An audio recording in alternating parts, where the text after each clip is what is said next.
Hello everyone, welcome to this video. In this video I'd like to talk to you about one of the most interesting cases that we're seeing today in the business world, which is Zoom making tech giants' lives very difficult. So Zoom is a video conferencing platform, and it's battling with the likes of Microsoft, with Google, with Facebook, with Cisco in getting you to use their platform rather than the others is. And where Skype and Skyping used to be verbs and words that we were using, nowadays we're using Zoom and Zooming and Zoomers. And this is very interesting how this has happened. We need to realize here that Zoom is not an overnight success, okay? And there's not just one thing to point at when we're saying, hey, this is why Zoom is successful. So first of all, Zoom has been around already for 9 years, so they have had some time to perfect their business. And also the CEO used to work at Cisco and at its video conferencing platform over there. So the CEO also is very experienced and has seen what went well and what didn't go well over there. And then you might say, yeah, but this doesn't convince me because this is the case at Google, at Microsoft also very experienced and around for quite a long time. And you're very right in that sense. So what are benefits here for Zoom then? So one of the biggest benefits here, often cited and often named, is Zoom's simplicity. And this simplicity is particularly in terms of interface. It's very simple, a no-nonsense interface. What you need to find, you can easily find over there. And it is partly, of course, because of this experience of the company, but partly also because of the infrastructure behind the company. The company's code, so all of the pieces that have been written on the computer to make the system work, is based on the cloud. The system is made in such a way to work via the cloud, to scale via the cloud, and also it is adapted to today's world because of this, so because of the technology behind the company. And this makes that it perfectly suits to our interests and that it can easily adapt to it. But if you compare this to one of the major competitors, Skype, or Microsoft Business version being Teams, well, that's not the case. Microsoft's Teams is built on Skype, and Skype's code has been around for such a long time that there's a huge disadvantage to Microsoft. It can't adapt it that easily, it takes time, it's sluggish, and much less appealing to the customer. And sure, Google's Meet in this sense is also interesting, also because it has a very nice interface, but there are some disadvantages to Google Meet that we're going to talk about in a second as well. So it's easy to use in terms of the interface, but on top of that, Zoom is also very appealing to people who are using it for the social reasons. So Zoom is allowing you to change your background, not only in a fixed background but also in a dynamic manner. And this has appealed to people in such a way that people have posted on Facebook, on Twitter, and it went viral. People suddenly saw you, all of these funny things behind you when you were talking. Even teachers at schools have been doing this. And of course, if you think about these video conferencing platforms being like a network where it is important how many people are on there and whether your friends and family are on there, then you see that this has led to a very fast increase of people because everyone saw that their friends were using it through social media, and this has very fast-tracked the growth of the platform.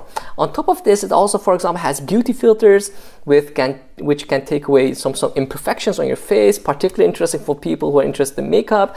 And also, this made the platform very interesting for people who want to use it in social ways, for gatherings, for birthday parties, for all sorts of things. And the growth of Zoom has been particularly been from this social angle, where people have fastly adopted it to talk with friends and family in these difficult COVID-19 times. So, but interestingly some companies are also trying to imitate Zoom in this regard, but they're just coming from behind and imitating piece by piece. And by that time, a lot of people have already adopted Zoom, and it's very difficult to get them back to your platform if you don't have big advantages, because Zoom has even more advantages than what I said already. Zoom is not just there for social purposes, but also actually to business purposes. So Zoom can brand itself as a total package where if you wanted to use it for free, you can use it for free 40 minutes if you want to talk up to 100 people, and unlimited if it is a one-on-one talk. And if you compare this to others, Microsoft uses Skype for social purposes and Teams for business purposes. But what is really the difference, right? So was this really needed? Are you not just confusing consumers? Well, if you look at Skype, you can talk up to 50 people for free, and this is half only of what Zoom is offering. And Teams did not have a free version before. Now it does have it, but there are so many restrictions that it doesn't appeal to use Teams for social purposes. And if I am going to use Teams for social purposes, then why is still Skype around, right? So Google's Meet is interesting here. It also does allow you to talk to 100 people, and even more so by 60 minutes you can talk. But a big disadvantage of Google in this regard is that it is very late to the party. A lot of people are already used to Zoom. Also, with Zoom you can talk up to 49 people. With Google, only up to 16 people, and with Teams, just 9 people. It used to be 4 before, and now 9. And if you're teaching, or if you're having a video conference, or even also in the private domain, if you're having a party, you want to see as many people as possible, not just 4 or 16 people. Big advantages to Zoom here, because they understood what people wanted from their video conferencing platform.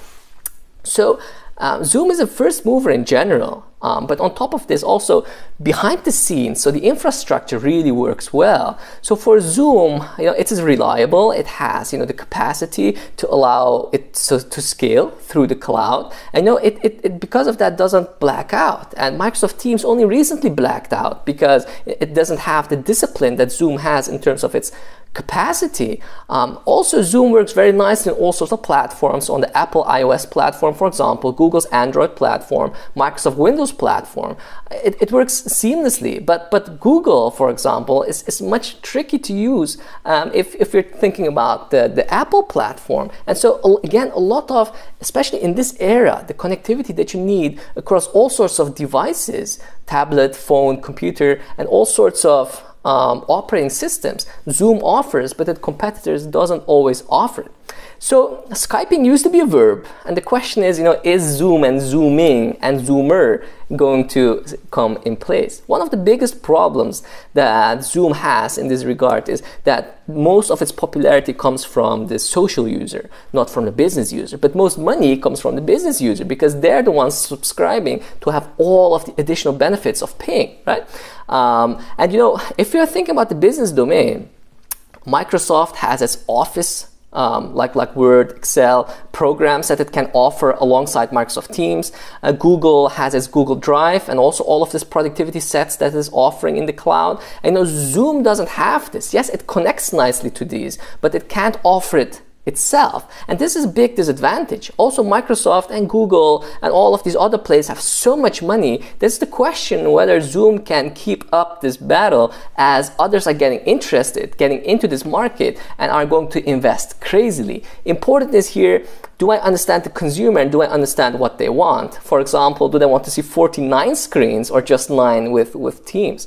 And that's going to be very important here.